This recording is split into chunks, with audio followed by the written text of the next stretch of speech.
ወደ ርዕሱ ልሂድ ባጭሩ። ከዛ ጥያቄ ላላችሁ ሰዎች ጥያቄ ብሰጥ ደስ ይለኛል ማለት ነው። እግዚአብሔር የተመሰገነ ይሁን። እሺ እንግዲህ ባለፈው ይህን ወደዚህ ርዕስ እንድንገባ ምክንያት ያው የሆነን ነገር በስጋ የተገለጠ መጽሐፍ ቅዱስ ውስጥ ወልደ እግዚአብሔር በስጋ መጣም ሆነ ወልደ እግዚአብሔር በስጋ ተገለጠ የሚል ነገር የለም። በስጋ ተገለጠ የሚል ነገር ያለው አንድ ቦታ ነው። እሱም የሚያመለክተው ሕያው እግዚአብሔር በስጋ እንደተገለጠ ነው የሚያመለክተው። ሕያው እግዚአብሔር ደግሞ በማቴዎስ ወንጌል ምዕራፍ 16 ቁጥር 16 እና በዮሐንስ ወንጌል ምዕራፍ 6 ቁጥር 68 መሰረት ሕያው እግዚአብሔር እግዚአብሔር አብን ለማመልከት መጽሐፍ ቅዱስ የሚጠቀምበት ቃል መሆኑን አይተናል። ስለዚህ በስጋ የተገለጠው ሕያው እግዚአብሔር ነው ብለን በአንደኛ ጢሞቴዎስ ምዕራፍ 3 ቁጥር 16 ላይ ከደረስን ሕያው እግዚአብሔር ደግሞ እግዚአብሔር አብ ነው።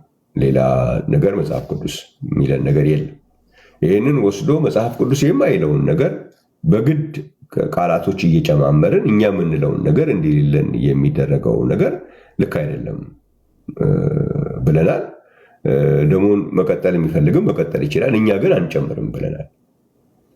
እኛ መጽሐፍ ቅዱስ የእግዚአብሔር ሰው የሚሉ ቃላቶችን በሚጠቀምባቸው ቦታዎች ላይ በስጋ ተገለጠም በስጋ መጣም የሚል ቃል አይጠቀምም። አንድ ሰው ብሎ ስለ ክርስቶስ የሚናገርበት ቦታ ላይ መጣ እንጂ በስጋ መጣ የሚል ነገር የለም። እግዚአብሔር ይመስገን ሰው ካለ፣ ምክንያቱም ኦልሬዲ ሰው ሲሆን ስጋ አለ። ስጋ ያለውን ነገር መልሶ በስጋ መጣ የሚልበት ምክንያት የለም። የሰው ልጅ የሚለውንም ቃል ሲጠቀም መጣ ነው። የሰው ልጅ እየበላ እየጠጣ መጣ ይላል ማቴዎስ ወንጌል ምዕራፍ 11-19 ላይ እንጂ የሰው ልጅ በስጋ መጣ አይል፣ ወይም የሰው ልጅ በስጋ ተገለጠ አይል። ሉቃስ ወንጌል ምዕራፍ 17 ላይ አይተናል። የእግዚአብሔር ልጅ የሚለውንም ሲጠቀም የእግዚአብሔር ልጅ ዲያብሎስን ስራ እንዲያፈርስ የእግዚአብሔር ልጅ ተገለጠ ይላል እንጂ የእግዚአብሔር ልጅ በስጋ ተገለጠ አይልም። ኦልሬዲ የእግዚአብሔር ልጅ ሲሆን እኮ ከሴት የተወለደውን ልጁን ነው የላከው። ከሴት ሲወለድ ያለ ስጋ አይደለም የተወለደው። ስለዚህ ኦልሬዲ ስጋ ያለውን የእግዚአብሔር ልጅ መልሶ ስጋ በስጋ ተገለጠ የሚልበት ምክንያት የለም።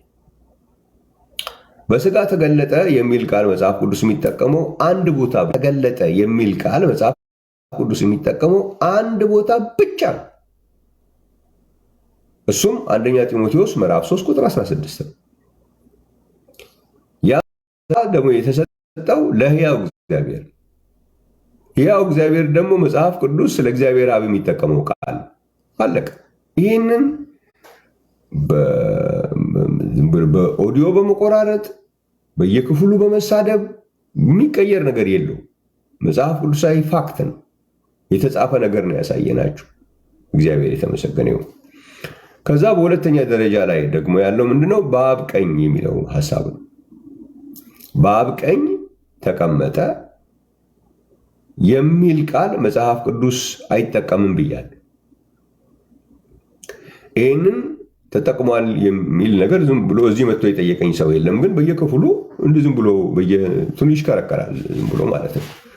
እና የሚጠቀሱት ጥቅሶች በሙሉ በአብ ቀኝ ተቀመጠ የሚለውን እናሳይህ ይባልና በእግዚአብሔር ቀኝ ተቀመጠ የሚሉን ያሳዩናል። እሱማ እንዳለ እኔም ተናግሬያለሁ እኮ። በአብ ቀኝ የሚል ግን በአብ ቀኝ ተቀመጠ የሚል ቃል ግን መጽሐፍ ቅዱስ አልተጠቀመም። በቃ አልተጠቀመም። በንግግር ግን ብዙ ጊዜ ይባላል። በአባቱ ቀኝ ሄዶ ተቀመጠ፣ በአባቱ ቀኝ ሄዶ እንዲህ ይባላል። ግን መጽሐፍ ቅዱስ ተጠቅሞት አያውቅም። አንድ ማስረጃ አለኝ ተብሎ አሁን በራእይ መጽሐፍ ምዕራፍ 3 ላይ በጣም ማስረጃ ማቅረብ ይችላለሁ የሚል ሰው ምዕራፍ 3 ቁጥር 21 ላይ እኔ ደግሞ ድል እንደነሳው ከአባቴ ጋር በዙፋኑ ላይ እንደተቀመጥኩ ይላል። ይኸው በአብ ቀኝ ይላል። እንዴት ብዬ ነው በአብ ቀኝ ሲያነበው ሰውየው ሲያነበው ከባርዱ ወደ ታች ብትሄዱ የለም። እግዚአብሔር ለምንድን ነው ይሄ በአብ ቀኝ የሚባለውን ነገር መጠቀም የፈለጉት ከተባለ 3% ለማምጣት ቢያንስ 2% አንዱ በግራ አንዱ በቀኝ መሆን አለባቸው።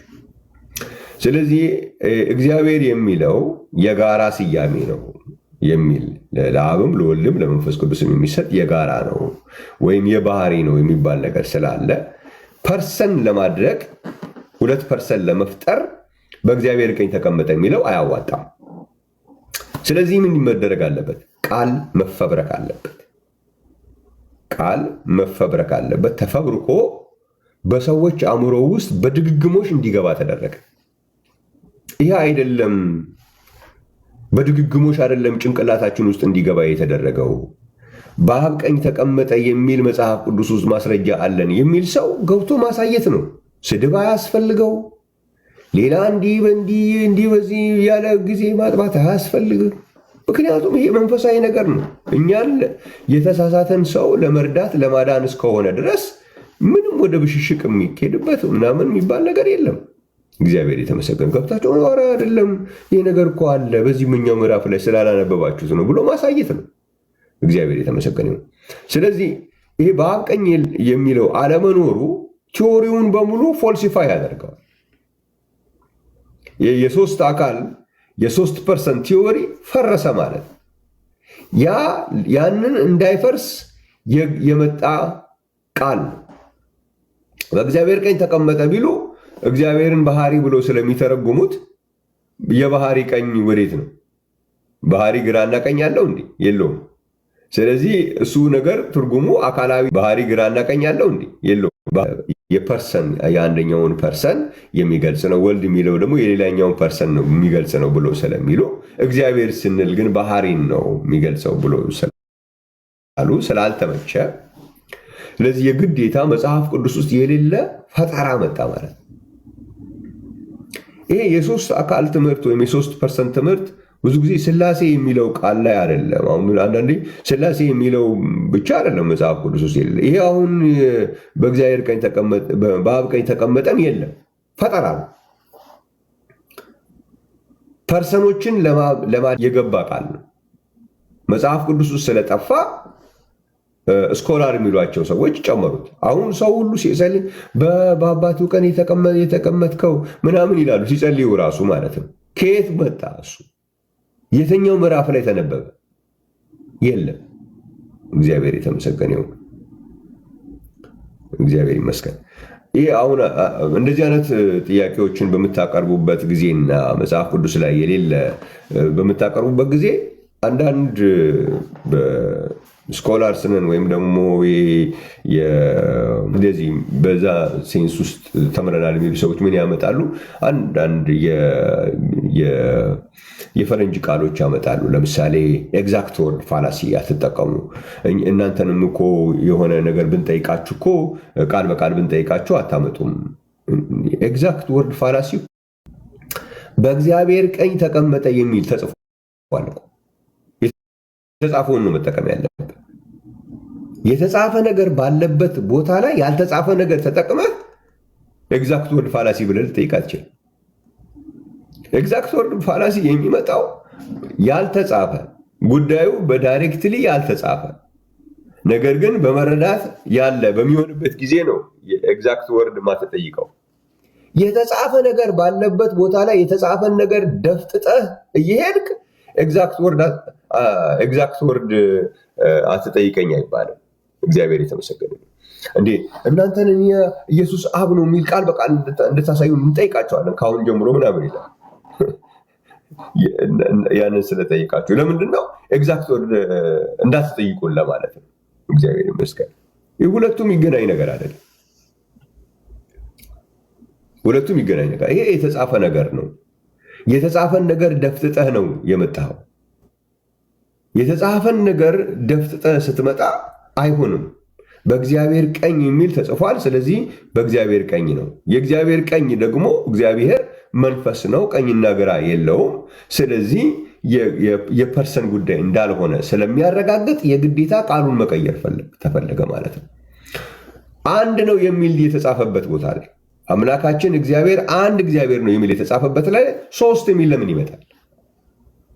የተጻፈ ነገር ባለበት ቦታ ላይ ያልተጻፈ ነገር ስላመጣ ነው ሥላሴ የሚለው ቃል የለም ተብሎ የተጠየቀው። ስለዚህ የኤግዛክት ወርድ ፋላሲ ጉዳይ አይደለም እዚህ ጋር ያለው። ስለዚህ በዛ የሚመለጥበት አይደለም። ኢየሱስ ክርስቶስ አብ መሆኑን ደግሞ መጽሐፍ ቅዱስ የሚያስረዳበት ማስረጃዎች አሉን ያለው እንጂ ኢየሱስ ክርስቶስ በግዕዝ ተናግሯል አላልንም እኛ። አብ የግዕዝ ቃል ነው። ኢየሱስ ክርስቶስ የዛሬ 2000 ዓመት ሲጠቀም እኔ አብ ነኝ ብሎ በግዕዝ ተናግሯል እኮ አላልንም እኛ አላልንም። መጽሐፍ ቅዱሳችን ኢየሱስ ክርስቶስ ወልድ ብቻ አለመሆኑን የሚያስረዳ ማስረጃዎች አሉን ብለናል። በጣም ብዙ ጊዜ ያቀርበናል። አሁንም ወደፊት እናቀርባለን። ነው ኤግዛክት ወርድ የተጻፈው ቃል ስለተደፈጠጠ ነው።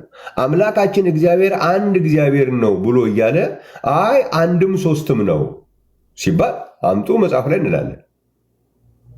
ምክንያቱም የተጻፈ ተደፈጠጠ። የተጻፈው ሲጨፈለቅ ያልተጻፈ ነገር ሲመጣ የት ቦታ ነው የተጻፈው አሳየን ምንለው የተጻፈ ነገር ስላለ ነው። እግዚአብሔር የተመሰገነ ይሁን። በስጋ የተገለጠው ሕያው እግዚአብሔር መሆኑን የሚያመለክት የመጽሐፍ ቅዱስ ማስረጃ እያለ አይ በስጋ የተገለጠው ሕያው እግዚአብሔር ወይም እግዚአብሔር አብ አይደለም፣ ታዲያ ማን የተገለጠው? ወልድ እግዚአብሔር ነው ስትል አምጣ እንላለን። የተጻፈ ማስረጃ አምጣ እንላለን። ለምን? የተጻፈ እየተደፈጠጠ ስለሆነ። ስለዚህ እኛ የምንጠይቀው የተጻፈ አምጡ የምንልባችሁ በሙሉ ከኤግዛክት ወርድ ፋላሲ ጋር የሚገናኝ ነገር አይደለም። የተጻፈ መቀበል አለብን እንጂ የተጻፈውን መደፍጠጥ አንችልም። መጨፍለቅ የተመሰገነ ይሁን። ስለዚህ በመጽሐፍ ቅዱሳችን ውስጥ በእግዚአብሔር ቀኝ መቀመጥ የሚለው ነገር በደንብ በተደራጀ መልኩ ተቀምጧል። እግዚአብሔር ይመስገን። ያንን ደግሞ መጽሐፍ ቅዱሳችን ራሱን በራሱ የሚፈታ መጽሐፍ ነው። እግዚአብሔር የተመሰገነ ይሁን። ራሱን በራሱ የሚፈታ መጽሐፍ ነው። ለምሳሌ አንድ ነገር እንደ ምሳሌ ላነሳ። ለምሳሌ ሉቃስ ወንጌል ምዕራፍ 11 ላይ እንዲሁ በጣም የምናውቀው ቃል ስለሆነ ሉቃስ ምዕራፍ 11 ላይ አንድ ቃል ቶሎ ብዬ ነገር እንትን ልበልና ጥያቄ ላላቸው ሰዎች እድል እሰጣለሁ። ሉቃስ ምዕራፍ 11 ቁጥር 19 ላይ ምን ይላል? እኔስ በብዔልዜቡል አጋንንትን የማወጣ ከሆኑ ማን ያወጧቸዋል? ስለዚህ እነርሱ ፈራጆች ይሆኑባቸዋል ይልና እኔ ግን በእግዚአብሔር ጣት አጋንንትን የማወጣ ከሆኑ እንግዲህ የእግዚአብሔር መንግስት ወደ እናንተ ደርሳለች ይላል። እኔ በእግዚአብሔር ጣት አጋንንትን ማወጣ ከሆኑ። ስለዚህ አሁን ኢየሱስ ክርስቶስ በምድር ላይ ባለበት ጊዜ በእግዚአብሔር ጣት ነው አጋንንትን ማወጣው አለ። ምንድን ነው ይሄ የእግዚአብሔር ጣት? አሁን ለዚህ ትርጉም ሌላ የራስ አያስፈልገው። መጽሐፍ ቅዱስን ላጠና ሰው ሌላ ትርጉም አያስፈልገውም። ምንድነው የሚሆነው? በሌላኛው የመጽሐፍ ቅዱስ ክፍል ላይ ይሄንኑ ተመሳሳይ ሐሳብ አንስቶ ምን ማለት እንደሆነ ግልጽ አድርጎ ይህንን ማቴዎስ ወንጌል ምዕራፍ 12ን ከፍታችሁ ብታዩ ማቴዎስ ወንጌል ምዕራፍ 12 ላይ ይህንኑ ታሪክ ያነሳውና ቁጥር 27 ጀምሮ ብናነበው እኔስ በብዔልዜቡል አጋንንትን የማወጣ ከሆኑ ልጆቻችሁ በማን ያወጧቸዋል? ስለዚህ እነሱ ፈራጆች ይሆኑባቸዋል ይልና እኔ ግን በእግዚአብሔር መንፈስ አጋንንትን የማወጣ ከሆኑ እንግዲህ የእግዚአብሔር መንፈስ አጋንንትን የማወጣ ከሆኑ እንግዲህ የእግዚአብሔር መንግስት ወደ እናንተ ደርሳለች። አሁን እዛ ቅድም ሉቃስ ያነበብነው ላይ በእግዚአብሔር ጣት አጋንንት ማወጣ ከሆኑ ያለውን እዚህ ማቴዎስ ላይ በእግዚአብሔር መንፈስ አጋንንት ማወጣ ከሆኑ፣ ስለዚህ የእግዚአብሔር የሚለውን እንደዚሁ እናገኛለን ማለት ነው። በእግዚአብሔር ቀኝ መቀመጥ የሚለውም ደግሞ እንደዛው ነው። አሁን በእግዚአብሔር ቀኝ መቀመጥ የሚለውን ቃል በማቴዎስ ወንጌል ምዕራፍ 26 ላይ ወስደው ማቴዎስ ወንጌል ምዕራፍ 26 ላይ እግዚአብሔር ይመስገን። ትርጉሙን በእግዚአብሔር ቀኝ መቀመጥ ምን ማለት ነው የሚለውን በሌላ ቦታ ላይ በእግዚአብሔር ቀኝ ተቀመጠ የሚለውን በሌላ ቦታ ላይ ምን ብሎ ያመጣዋል የሚለውን እናያለን ማለት ነው። ሲምፕል ነው። የስኮላር የምናምን የሚል ግርግርም አያስፈልገውም። ስኮላር ራሱ እዚሁ መጽሐፉን ፈትሾ ከማግኘት በስተቀር ስኮላር የሚባል መጽሐፍ ቅዱስን መተርጎም የሚችል የለም። መጽሐፍ ቅዱስን ሊተረጉምልን የሚችል የእግዚአብሔር መንፈስ ነው፣ እግዚአብሔር ራሱ ነው እንጂ ስኮላር እኮ እንደኛው ሰው ነው። ያው ከመመርመር በስተቀር ከሌላ ቦታ ሊያመጣው አይችልም። እግዚአብሔር የተመሰገነ። የመረመረው ነገር ደግሞ በዚህ በቃሉ ላይ መገኘት አለበት እንጂ ስኮላር ስለተባለ ብቻ እንድንቀበል የሚያስገድድ ምንም የመጽሐፍ ቅዱስ ማስረጃ የለም። ስኮላር ከተባለ ዝም ብለህ ስማው የሚባል ነገር የለም። በእግዚአብሔር ቃል ነው የሚፈተሸው። ስኮላር ተብዬውም በቃሉ ላይ ያገኘው ማስረጃ ካለ ትቀበለዋለህ እንጂ ስኮላር የሚባል ስያሜ ስላለው ዝም ብለህ ተቀበል የሚባል ነገር የለውም። ወይም ሌላ ስያሜ ያለው ሊሆን ይችላል። እግዚአብሔር ይመስገን። በዚህ በመንፈሳዊ ጉዳይ ላይ ሁላችንም ከመጽሐፍ ቅዱስ በታች ነን። እግዚአብሔር ይባረክ። ማቴዎስ ወንጌል ምዕራፍ 26 ቁጥር 64 ላይ እንደዚህ የሚል ቃል ታገኛላችሁ። ኢየሱስም ወይም ከ63 ጀምረው ኢየሱስ ግን ዝም አለ።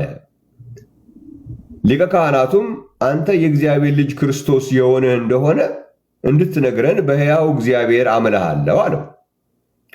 ኢየሱስም አንተ አለህ፣ ነገር ግን እላችኋለሁ ከእንግዲህ ወዲህ የሰው ልጅ በኃይል ቀኝ ሲቀመጥ በሰማይ ደመና ሲመጣ ታያላችኋል። በምን ቀኝ ሲቀመጥ? በኃይል ቀኝ። በሌላ ቦታ ላይ በእግዚአብሔር ቀኝ የሚለው እዚህ ጋር በኃይል ቀኝ ነው ተብሎ የተቀመጠ። ስለዚህ ለክርስቶስ የእግዚአብሔር ቀኝ ሲባል የኃይል ቀኝ ማለት ነው እንጂ ከሆነ አካል ጋራ የሚያያዝ አይደለም ማለት ነው። ኃይል የሚባል አካል የለማ። በሌላ ቦታ ላይ በእግዚአብሔር ቀኝ ያለውን እዚህ ጋር በእግዚአብሔር ኃይል ብሎ ተረጎመ። እግዚአብሔር የተመሰገነ ይሁን። ተጨማሪም አለው። ይሄ የእግዚአብሔር ቀኝ የሚለው የኃይል ቀኝ ብቻ ሳይሆን በዕብራውያን መጽሐፍ ላይ ደግሞ ስንሄድ ዕብራውያን መጽሐፍ ምዕራፍ 1 ላይ ይሄ መጽሐፍ ቅዱስ ራሱ የሚያሳየን ነገር። ስለዚህ ሰዎች የራሳቸውን ፈጠራ ሊነግሩን እነሱ ያው በተለያየ መንገድ ወደ እነሱ የገባውን ነገር ኢምፖዝ ማድረግ ሲፈልጉ የተለያየ ዘዴ ለመጠቀም ሙከራ ይደረጋል። ግን አሁን በዚህኛው ዘመን የሚሆን አይመስለኝም እሱ ነገር። በሰው ሁሉ እጅ ላይ መጽሐፍ ቅዱስ ያለበት ዘመን ላይ ስለሆነ ያለ ነው። ሰዎች በተለያየ ቴክኒክ ኢምፖዝ ለማድረግ የሚቻልበት ዘመን አይደለም። እግዚአብሔር ይመስገን። ዕብራውያን መጽሐፍ ምዕራፍ 1 ላይ ምን ይላል?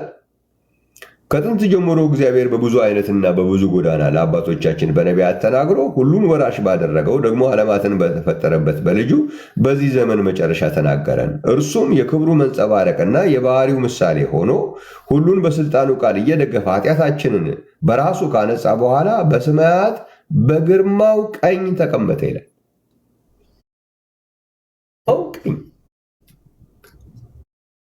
እዚህ እግዚአብሔር እዚህ ጋር አሁን ወልድ ብሎ ያስቀመጠው ግርማው ነው፣ ኃይሉ ነው የሚለን እንጂ ግርማ የሚባል አካል ወይ ደግሞ ኃይል የሚባል አካል የለም።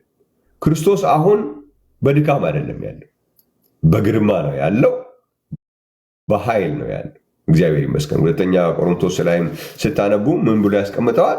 ግን በእግዚአብሔር ኃይል በሕይወት ይኖራል ይላል። ሁለተኛ ቆሮንቶስ ምዕራፍ 13 ቁጥር 4 ላይ በድካም ተሰቅሏልና ነገር ግን በእግዚአብሔር ኃይል በሕይወት ይኖራል። ስለዚህ አሁን በድካም አይደለም ያለው። ያ ራሱን አዋርዶ በብዙ አይነት ነገር ውስጥ ያለፈ ሳይሆን ያ አይነት አይደለም አሁን የምናየው። አሁን በክብር ነው የምናየው። አሁን በኃይል ነው የምናየው። ይህንን ምን ይባላል? በእግዚአብሔር ቀኝ ነው የተቀመጠው ይባላል። በግርማ ምን ማለት ነው? በኃይል ቀኝ የተቀመጠው ወይም በግርማው ቀኝ የተቀመጠው። ስለዚህ በእግዚአብሔር ቀኝ ስንል በኃይል በግርማ መኖሩን የምናሳይበት እንጂ የአቅጣጫ ጉዳይ አይደለም። ስለዚህ በዚህ ይሄ እግዚአብሔር ቀኝ ተብሎ መጽሐፍ ቅዱስ ላይ መተርጎሙን ያዩ ሰዎች ይህን ነገር አካላዊ ለማድረግ መጽሐፍ ቅዱስ ውስጥ የሌለ ቃል መፍጠር ነበረባቸው። እነሱ ፐርሰን ብለው የሚሉት አብን ስለሆነ እግዚአብሔር የሚባል ፐርሰን የላቸውም። እንደምታውቁት አብ የሚባል ፐርሰን፣ ወልድ የሚባል ፐርሰን ነው የፈጠሩት። ስለዚህ በእግዚአብሔር ቀኝ የሚለው አሁን በተባለው መሰረት በኃይል ቀኝ፣ በግርማ ቀኝ ተብሎ በመጽሐፍ ቅዱስ ውስጥ የተተረጎመ ስለሆነ የእግዚአብሔር ቀኝ የሚለው ነገር ከግርማ ጋራ ከኃይል ጋር የተያያዘ ነው። ስለዚህ ከአካል ጋር መያያዝ አልቻለም። ስለዚህ ምን ይደረግ? ቃል ይፈጠር። ምን ይባል? በአብ ቀኝ ሰዎች ያለ ይመስላቸዋል። ስንደጋገምባቸው በአባቱ ቀኝ ተቀመጠ፣ በአባቱ ቀኝ ተቀመጠ፣ በአብ ቀኝ ተቀመጠ፣ በአባቱ ቀኝ ምናምን በቃ እንደጋገምባቸው ያለ እንዲመስላቸው እናደርጋለን ብሎ ብዙ ሰዎች እኔ ራሴ ሲጸልዩ እንኳን ትሰማላችሁ። በአባቱ ቀኝ የተቀመጠው ምናምን እያሉ ነው የሚጸልየው። አካላት ስለማያሳይ የፐርሰን ስሜቱን የሚፈጥረው በአብ ቀኝ ተቀመጠ ሲባል ስለሆነ እንግዲህ የሌለ ተፈጥሮ ይባልልናል ማለት ነው። ይሄ መቼም አለ ምትል ወገኔ ካለ እንደዚህ ተብሎ የተቀመጠ ነገር አለ ምትል ሰው ገብተህ ማሳየት ትችላለህ። መጽሐፍ ቅዱስ ግን አያውቅ፣ አልተጠቀመውም። ይህን ዘመን ስለሚያውቅ እኔ እግዚአብሔርን በጣም በጣም ነው የማመሰግነው። በዘመኑ ሁሉ የዘመን ሁሉ ባለቤት ነው። ስለዚህ በዚህ ዘመን ላይ አብ የሚባል ፐርሰን ተፈጥሮ በዛ በፐርሰን ቀኝ ተቀመጠ ልትሉ እንደሚታሰብ ስለሚያውቅ እሱ ቃል እንዳይገባ አደረገው። በቃ ስለዚህ በፐርሰን ቀኝ የተቀመጠ ወልድ የለም። ኬት ያመጣዋል? ኬትም ሊመጣ አይችልም። ስለዚህ እኔና እናንተ ደግሞ ምንድነው ማድረግ ያለብን? ለእግዚአብሔር ቃል መገዛት ያለብን። የእግዚአብሔር ቃል ለሚለው ነው መገዛት ያለብን። በአብ ቀኝ የሚል የለም ብዬ ስጠይቅ እንዲህ አለ ጥቅስ እናውጣ፣ በእንትን ላይ ሮሜ ላይ እንሂድ፣ ሮሜ ላይ በትክክል እናየዋለን። ራሱን ነው ማሳየ። ዝም ብሎ የብሽሽቅ አይነት ነገር ነው የምታየው። ራሱን ነው ማሳየ ብሎ ሄዶ ከዛ ምንድን ነው የሚያነብላችሁ? ሮሜ መጽሐፍ ምዕራፍ 8 ላይ እናንብብ ይባላል። እሺ እናንብብ። ምን ይላል ሮሜ 8 ላይ? እግዚአብሔር የመረጣቸውን ማን ይከሳቸዋል? ቁጥር 33 እግዚአብሔር የመረጣቸውን ማን ይከሳቸዋል? የሚያጸድቅ እግዚአብሔር ነው። የሚኮንንስ ማን ነው? የሞተው ይልቁንም ከሙታን የተነሳው በእግዚአብሔር ቀኝ ያለው ስለኛ የሚማልደው ክርስቶስ ኢየሱስ ነው። ይኸው በአብ ቀኝ ይላል። በአብ ቀኝ የሚል የለም፣ በእግዚአብሔር ቀኝ ነው የሚለው። የእግዚአብሔር ቀኝ ደግሞ የእግዚአብሔር ኃይል፣ የእግዚአብሔር ግርማ ነው። መጽሐፍ ቅዱስ እንደዛ አድርጎ አስቀምጦታል። የለም የትም ቦታ ላይ ብታስቡ ወይ የእግዚአብሔር ቀኝ ይላል፣ ወይ የኃይል ቀኝ ይላል፣ ወይ የግርማ ቀኝ ይላል እንጂ የአብ ቀኝ የሚለው አልተጠቀመም መጽሐፍ ቅዱስ። ያንማ ብታገኙ ይኸው በፐርሰን ቀን ሆነልኝ የሚባል ነገር እንደሚመጣ ስለሚያውቅ የሌለ ፐርሰን ተፈጥሮ የሚሰራው ነገር እንዳይኖር እንደው እንደ ማምለጫ አድርጎ በዘዴ እንኳን ሌላ አጠቃቀም የለም። በቃ አልተቀመጠም። እግዚአብሔር የተመሰገነ ይሁን። በእግዚአብሔር ቀኝ የተቀመጠው ማን ነው? በእግዚአብሔር ቀኝ የተቀመጠው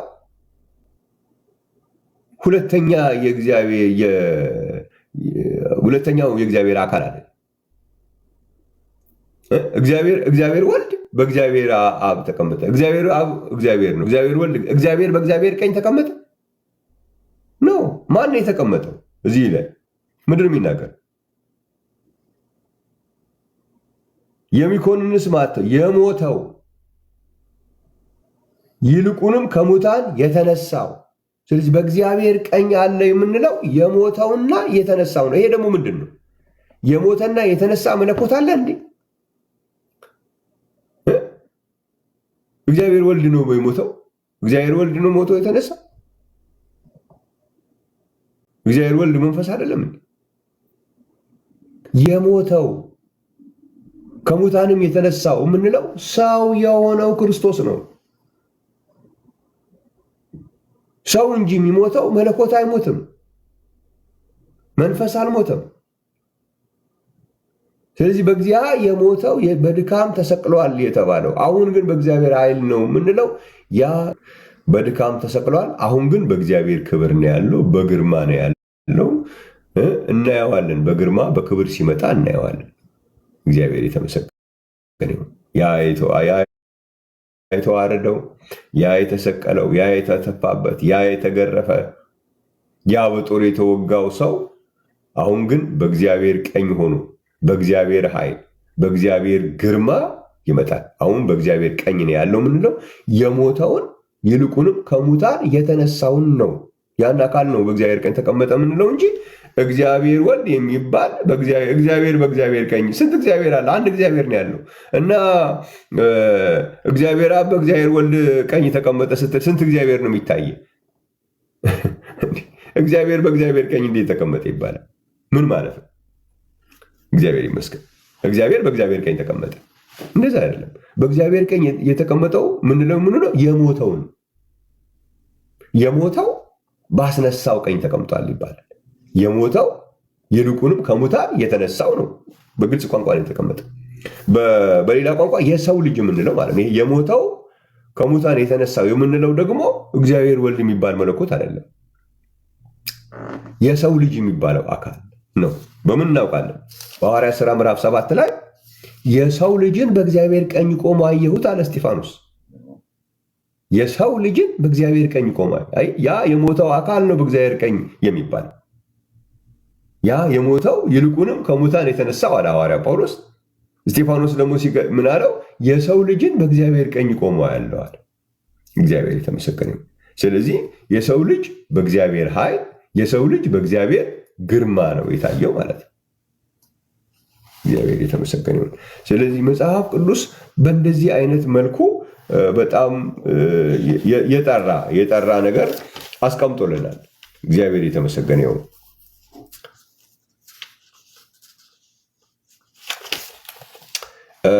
ሌላው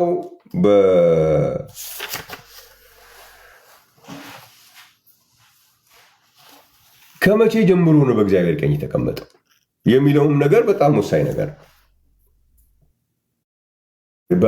በሰው አእምሮ ውስጥ አንድ የሆነ አካላዊ አቀማመጥ አንድ አካል ሄዶ ከዛ በኋላ እዛኛው አካል አጠገብ አድርገው ስላስቀመጡ ብዙ ጊዜ ምንድን ነው ሰዎች የሚመስላቸው ክርስቶስ ከዚህ ምድር ሄዶ ወደ ሰማይ ካረገ በኋላ በእግዚአብሔር ቀኝ መቀመጥ እንደተቀመጠ ተደርጎ ነው የሚታሰበው። ነው እንደሱ አይደለም። ክርስቶስ እስኪ ምንድን ነው የሚለው? ሉቃስ ወንጌል ምዕራፍ 22 ቁጥር 69 ላይ ልክ እዚህ ምድራዊ ስራው ላይ እግዚአብሔር ሊሰራ የመጣውን ነገር በምድር ላይ ያለውን ስራ ወደ ማጠናቀቅ ከመጣበት ጊዜ ጀምሮ እግዚአብሔር ይመስገን እስከዛ ድረስ አልተናገረም። ልክ ይህ በምድራዊ ስራውን ሲያጠናቀቅ እግዚአብሔር የተመሰገነ ይሁን። ልክ እንደዚህ ይለዋል ሉቃስ ምዕራፍ 22 ቁጥር 66 ላይ በነጋም ጊዜ የሕዝቡ ሽማግሌዎችና የካህናት አለቆች ከጻፎችም ተሰብስበው ወደ ሸንጎ ወሰዱትና ክርስቶስ አንተ ነህን? ንገረን አሉት። እርሱ ግን እንዲህ አላቸው፣ ብነግራችሁ አታምኑም፣ ብጠይቅ አትመልሱልኝም፣ አትፈቱኝም። ነገር ግን ከአሁን ጀምሮ የሰው ልጅ በእግዚአብሔር ኃይል ቀኝ ይቀመጣል አላቸው። ከመቼ ጀምሮ? ከአሁን ጀምሮ። ይሄ ገና ምድር ላይ ያለ ልክ በቃ ምድር ላይ ያለውን ስራውን ጨርሶ ወደ ሞት እግዚአብሔር የተመሰገነ ይሁን። እኛ ሞት ብለን የምንለው እሱ ግን ትልቅ ስራ ወደሚሰራበት የዲያብሎስን ስራ ወደሚያፈርስበት የጥሉን ግድግዳ ወደሚያፈርስበት የዲያብሎስን ስራ ወደሚያፈርስበት ስራ ልክ ወደዛ ሲሄድ ከአሁን ጀምሮ የሰው ልጅ በእግዚአብሔር ኃይል ቀኝ ይቀመጣል አላቸው ማለት ነው። እግዚአብሔር የተመሰገነ ይሁን። የማስተማር ስራ ጨርሶ ሌላም ነገር ሁሉ ጨርሶ ወደ ሞት ልክ የሚሄጃው እዚህ እንደምታዩት ወደ ሞቱ ወደ መሰቀሉ የሚሄድበት ቦታ ላይ ሲደርስ ከአሁን ጀምሮ የሰው ልጅ በእግዚአብሔር ኃይል ቀኝ ይቀመጣል። ስለዚህ አካላዊ ጉዳይ ቢሆን ኖሮ እነሱ የሚሉት ያው እዛ በሚባለው ፐርሰን ሰማይ ላይ ቁጭ ብሎ እየጠበቀ ስለነበረ እሱ ሰማይ ላይ ይጠብቀዋል። ከዛ በኋላ ሰማይ ላይ ከሄደ በኋላ ያኛው ፐርሰን እዛ ስላለ ከዛኛው ፐርሰን አስተካክሎ በግራ በኩል ደግሞ ሌላም የተቀመጠ ሊኖር ስለሚችል እንዳያጣብብ አስተካክሎ በቀኝ በኩል ሄዶ እንደተደረገ ተደርጎ ነው የሚሳለው። እንደሱ አይነት ነገር የለም። እግዚአብሔር የተመሰገነ ይሁን። ክርስቶስ ልክ ወደ ሞት ሊሄድ ከነበረበት ጊዜ ጀምሮ ካረገ በኋላም ከዛ በኋላ ያለውን ጊዜ በሙሉ በእግዚአብሔር ቀኝ ስለመቀመጥ እየተወራ ነው የቀጠለው ማለት ነው። ስለዚህ አካላዊ አይደለም ማለት ነው። ጌታ ኢየሱስ ክርስቶስ የተመሰገነ ይሁን።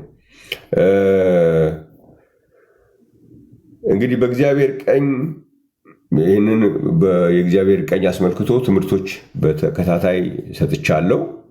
የዛሬውን ይህንን ያመጣሁበት ምክንያት በአብ ቀኝ የሚል ግን የለም የሚለው በስተት የተባለ አይደለም። በአካል ቀኝ የተቀመጠ አካላዊ ቀኝ ለማስመሰል የሚደረገው ነገር መጽሐፍ ቅዱስ ስላልፈለገው አልተጠቀመም። ስለዚህ መጽሐፍ ቅዱስ ያልተጠቀመበትን በግድ ተጠቅመን ሰዎች በግድ እንደሱ አይነት ነገር እንዲፈጠር ሰዎች በግድ ምን ልበላችሁ፣ በቃ በአፋችን ውስጥ በግድ አምጥተው ያስቀመጡት ቃል ነው። የለም በአብ ቀኝ ተቀመጠ የሚል የለም። መጽሐፍ ቅዱስ ውስጥ ያለው በእግዚአብሔር ቀኝ ተቀመጠ፣ በኃይል ቀኝ ተቀመጠ፣ በግርማው ቀኝ ተቀመጠ። ስለዚህ በእግዚአብሔር ቀኝ ተቀመጠ ስንል ክርስቶስ አሁን በእግዚአብሔር ኃይል ነው ያለው። ክርስቶስ አሁን በእግዚአብሔር ኃይል ነው ያለው። ክርስቶስ አሁን በእግዚአብሔር ኃይል ነው ያለው። ክርስቶስ አሁን በእግዚአብሔር ኃይል ነው ያለው። ክርስቶስ አሁን በእግዚአብሔር ኃይል ነው ያለው። የጥያቄ ዕድል ሰጣለሁ። ይህንን ከጨረስኩ በኋላ በሶስተኛ በተደጋጋሚ ይመጣ የነበረው ደግሞ ምንድን ነው? በአብ በወልድና በመንፈስ ቅዱስ አጥምቁ ሚል የለም ብያለሁ። እግዚአብሔር ይመስገን። እና ሰዎች አይሰሙም፣ በደንብ መስማት ያስፈልጋል። በአብ በወልድ በመንፈስ ቅዱስ ስም አጥምቁ ሚል የለም አላልኩም። በአብ በወልድ በመንፈስ ቅዱስ አጥምቁ ግን አላለም። ለምን ስም ጨመረበት የሚል ጥያቄ ነው ያነሳሁት። ምክንያቱም የተጸውዖ ስም ባልሆነ ነገር ላይ ስም ሲጨመር በመጽሐፍ ቅዱስ ውስጥ በምን መልኩ እንደተገለጸ ስላለ ይህንን እመጣበታለሁ። ስለዚህ ይህንን እንደገና እመጣበታለሁ። ካላችሁ ማስረጃ ማቅረብ ነው የሚያስፈልገው እንጂ ይሄ ዝም ብሎ በቃ ስድድቡ ምኑ እርግማኑ ምን እንደሚጠቅምም አላውቅም። የተሳሳተ ሰው ካገኛችሁ እኮ ያ የተሳሳተን ሰው በመታችሁ እንዲያራ አለ ብላችሁ አሳይታችሁ በቃ እንዲረዳ መርዳት ነው። ከዛ ውጭ ግን ያለው ነገር ጥቅም የለውም። እግዚአብሔር የተመሰገነ ይሁን። ለነፍስ አዝናችሁ ለሕይወት አዝናችሁ እስከሆነ ድረስ እንደሱ ይመስለኛል በዋናነት ይህ የሚሆንበት ምክንያት። እግዚአብሔር የተመሰገነ ይሁን። ስለዚህ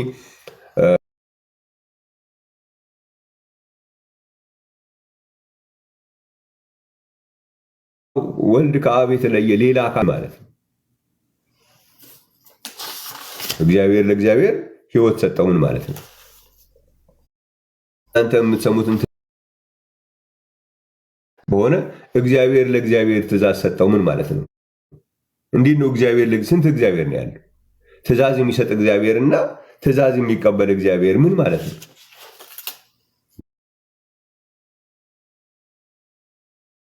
ገርለት እውነትም መኖር አለበት።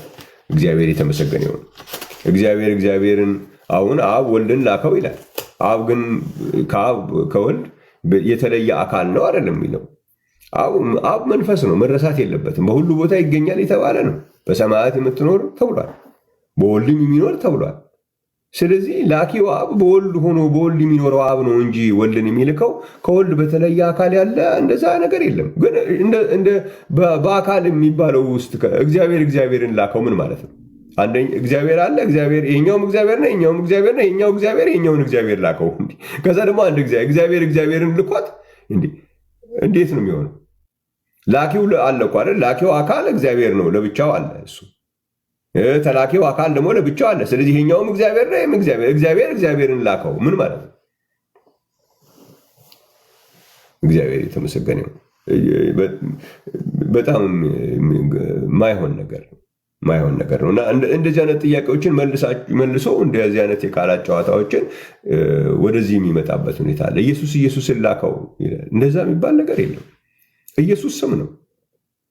ስምን ሊልክ አይችልም። ስም ለስም አባትም ሆኖ አያውቅም። ስም ለስም ልጅም ሆኖ አያውቅም። ስም ለስም አባት ሆኖ አያውቅም። እንደሱ አይደለም እያልን ያለ ነው። አብ ነው ለወልድ ልጅ፣ አብ ነው የወልድ አባት፣ ወልድ ነው የአብ ልጅ። ኢየሱስ ስም ነው። እግዚአብሔር የተመሰገነ ይሁን። ኢየሱስ ስም ነው። ስለዚህ ዝም ብሎ የብሽሽቅ አይነት እንትን እንደዛ አይነት ነገር ኢየሱስ የኢየሱስ አባት ነው። እንዴት እንደዛ ይሆናል? ስም እንዴት አባት ይባላል? እንደዛ አይሆንም።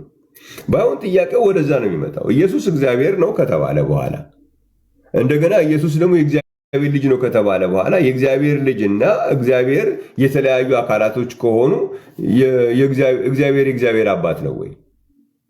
እግዚአብሔር ለእግዚአብሔር አባት የሚሆነው እንዴት ነው የሚለው ጥያቄ እዛ ሰፈር ነው የሚመጣው። ስም ግን ማያዋጣ ስለሆነ ስም እያስገባ የልጁ ስም ማን ነው? ኢየሱስ ነው። የአብ ስም ማን ነው? ኢየሱስ ነው። ስለዚህ ኢየሱስ የኢየሱስ ልጅ ነው የሚባል አይነት ዝም ብሎ ጨዋታ ሰማለሁ። ስም የስም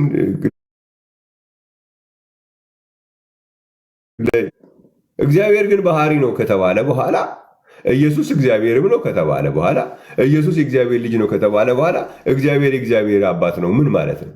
እግዚአብሔር የእግዚአብሔር ልጅ የሚሆነው በምን መልክ ነው? ይህ ጥያቄ ወደዛ ነው የሚመጣ ያለው። እግዚአብሔር የተመሰገነ ይሁን።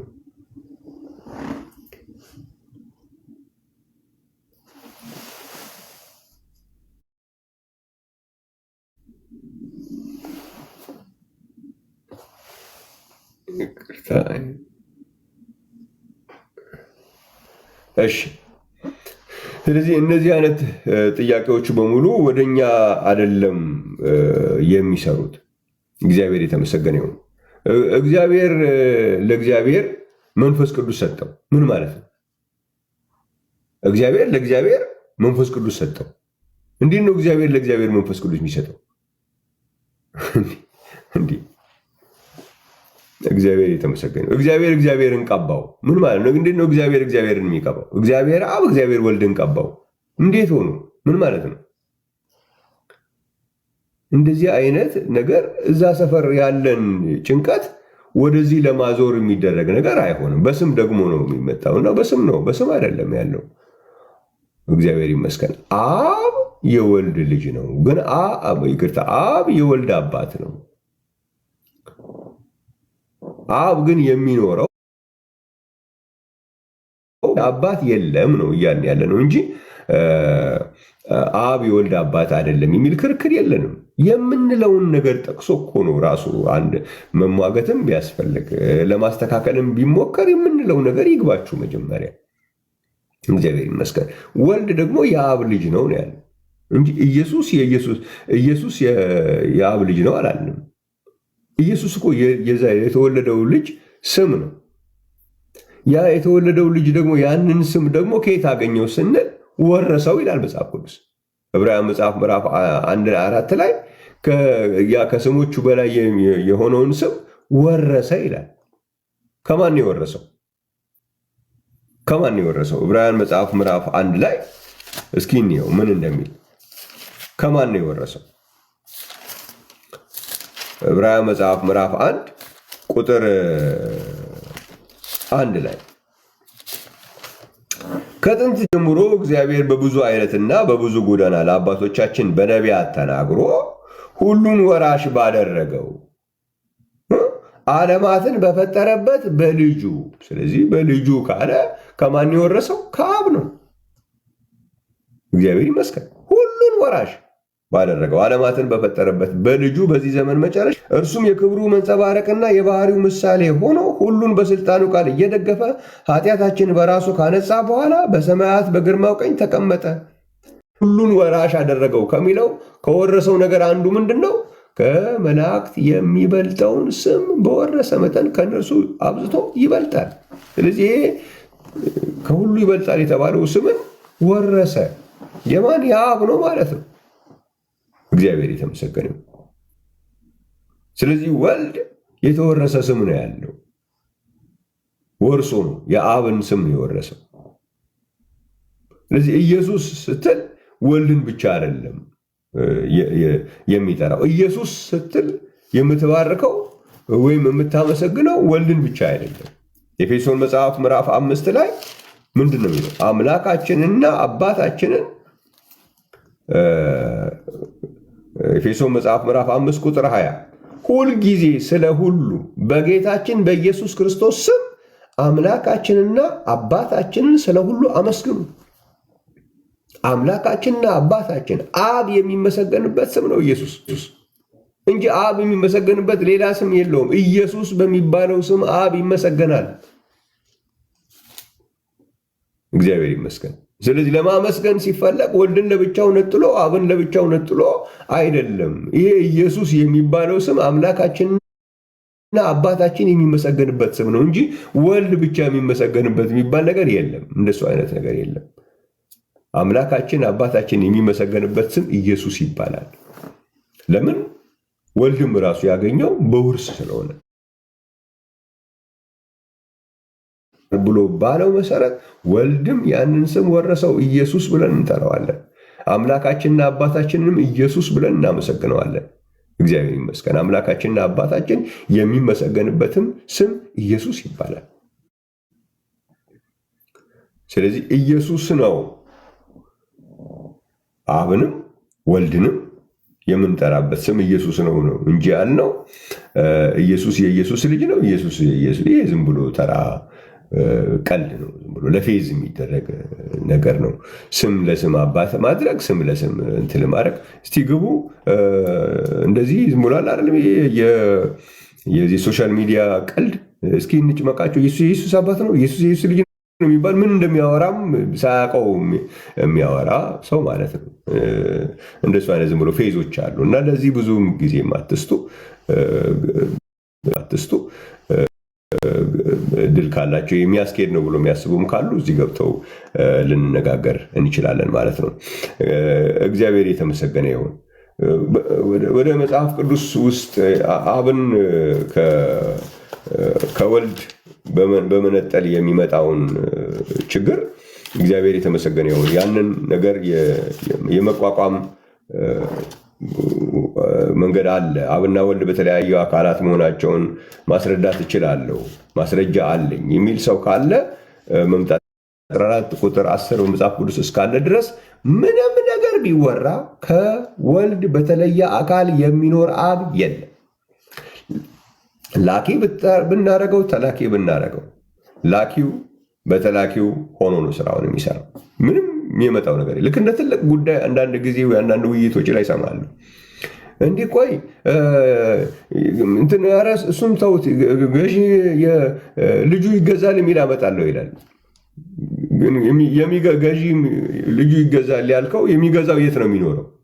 በእሱማ በወልድ ውስጥ ነው የሚኖረው። በቃ ስለዚህ ከወልድ በተለየ አካል የሚኖር ገዢ የለም። ላኪ ሚል አለ። ቆይ ላኪ ሚል እንዳለ አነበባቸውን አንብበናል። ማዕት ጊዜ ነው ያነበብነው። አንድ ጊዜ ሁለት ጊዜ አይደለም፣ ማዕት ጊዜ አንብበነዋል። ግን ላኪና ተላኪ መኖሩ ላኪውን ከተላኪ ውስጥ አያወጣው። ያ ላኪ የምትለው አብ በሁሉ ቦታ የሚኖር ነው፣ በወልድም የሚኖር ነው። ስለዚህ ምንም ያመጣል። እሺ ሲጸልይ ያላያችሁም ይላል። ሲጸልይም አይተናል። ግን አብን ከወልድ በተለየ አካል አያደርገው። ያ ታዲያ ወልድ ሲጸልይ የነበረው አብ የት ነው የሚኖረው? በሁሉ ቦታ ነው የሚኖረው፣ በወልድም ነው የሚኖረው። ስለዚህ መጸለዩ አብን ከወልድ በተለየ አካል አያደርገውም። ይልቅስ ኢየሱስ ክርስቶስ በምድር ላይ ሲመጣ ስጋ ለብሶ መምጣቱን የሚያረጋግጥ ነገር ነው እንጂ የአብን ከወልድ የኢየሱስ ክርስቶስ ጸሎት። ምክንያቱም መጽሐፍ ቅዱስ በመዝሙር 65 ላይ ስጋ ሁሉ ጸሎትን ወደምትሰማ ወደ አንተ ይመጣል ተብሎ ተጽፏል። ስለዚህ ኢየሱስ ክርስቶስ ባይጸልይ ኖሮ ስጋ አልለበሰም ወደሚለው ነው የሚሄደው። መጸለዩ ስጋ መልበሱን ነው የሚነግረን። ምክንያቱም ስጋ ሁሉ ጸሎትን ወደምትሰማ ወደ አንተ ይመጣል። ይህ የሚጸለይለት አብ ግን የት ነው የሚኖረው? በሁሉ ቦታ ይኖራል፣ በወልድም ይኖራል። የፈለገ አይነት ጥቅስ ቢመጣ የአብና ወልድን ይለያይልናል የሚባል መዓት አይነት ቮካብለሪ ቢመጣ ዮሐንስ ወንጌል ምዕራፍ 14 አልፎም አያውቅም። ከዮሐንስ ወንጌል ምዕራፍ 14 ቁጥር 10 የሚያልፍ ምንም አይነት ጥያቄ የለም። እንዲህ አብ እንደዚህ ሆነ፣ ወልድ የት ነው የሚኖረው? ግን በወልድ ነው የሚኖረው። አብ እኮ እንደዚህ ነው፣ ወልድ እንደዚህ ነው፣ እኛም እናምናለን እኮ። ግን አብና ወልድ በተለያየ አካል አይደለም፣ በወልድ ሆኖ ነው ስራውን የሚሰራው። አብና ወልድን የተለያየ አካላት የሚያደርግ ምንም አይነት ነገር እስከዛሬም የለም፣ ወደፊትም ከዚህ በኋላ 1 ቢሊዮን ዓመት ቢሰጠህም ልታመጣ አትችልም። እግዚአብሔር የተመሰገነ ይሁን። ያንን ሁሉ ነገር የሚሰራው የእግዚአብሔር አሰራር መሆኑን መቀበል አለብን። የእግዚአብሔርን አሰራር ወደ እኛ ወደ ፈለግነው ወደ ማንኛውም አይነት ነገር ልናመጣው አንችልም። እግዚአብሔር የተመሰገነ ይሁን። አንድ ሰዎች ካሉ ለነሱ እድሉን መስጠት ጥሩ ይሆናል። እግዚአብሔር የተመሰገነ ይሁን። እንደው አንዳንድ ነገሮችን ዝም ብዬ ጣል ለማድረግ ነው። እግዚአብሔር ይመስገን። እንግዲህ አብ ለወልድ ፍርድ ሰጠው ብሎናል መጽሐፍ ቅዱስ። አብ ከወልድ በተለየ አካል ሆኖ ከሆነ ፍርድ የሚሰጠው እግዚአብሔር ለእግዚአብሔር ፍርድ ሰጠው ምን ማለት ነው? ይህም እግዚአብሔር ነው፣ ይኸኛውም አካል እግዚአብሔር ነው፣ ይኸኛውም አካል እግዚአብሔር ነው። እግዚአብሔር ለእግዚአብሔር እንዴት ነው ፍርድ የሚሰጠው? ይሄኛው እግዚአብሔር የለውም እንዴ? መጀመሪያ ይሄኛው የሌለውን ነው የሚሰጠው ወይስ ምን ድራማ ነው እዛ ጋር? ይሄ ያለው አንደኛው አካል ያለው ነገር ሁሉ ሁለተኛውም አካል አለው አይደለም እንዴ? እያለው የሚሰጠው ምን ማለት ነው? እግዚአብሔር አሁን ህይወት ሰጠው፣ አብ ለወልድ ህይወት ሰጠው። እሺ ምንድን ነው የለውም እንዴ? መጀመሪያ ህይወት የለውም እንዴ? ይህም እግዚአብሔር አይደለም እንዴ? ይሄኛውም አካል እግዚአብሔር ይሄኛውም አካል እግዚአብሔር አይደለም እንዴ? እንዴት ነው እግዚአብሔር ለእግዚአብሔር ህይወት የሚሰጠው? እሱ በራሱ ህይወት እንዳለው ለሁለተኛውም አካል ህይወት ሰጠው። ሁለተኛው አካል ድሮ ህይወት የለውም? አብ ለወልድ ትእዛዝ ሰጠው። ይሄ ትእዛዙ እዚኛው ጋር የለውም እንዴ? ወልድ የሚባለው አካል ሁለተኛው አካል ጋር ትእዛዙ የለም እንዴ? ለምንድን ነው አብ የሚባለው አካል ወልድ ለሚባለው አካል ትእዛዝ የሚሰጠው? እግዚአብሔር ለእግዚአብሔር ትእዛዝ ይሰጣል። ከአብ የሰማሁትን እናገራለሁ ይላል።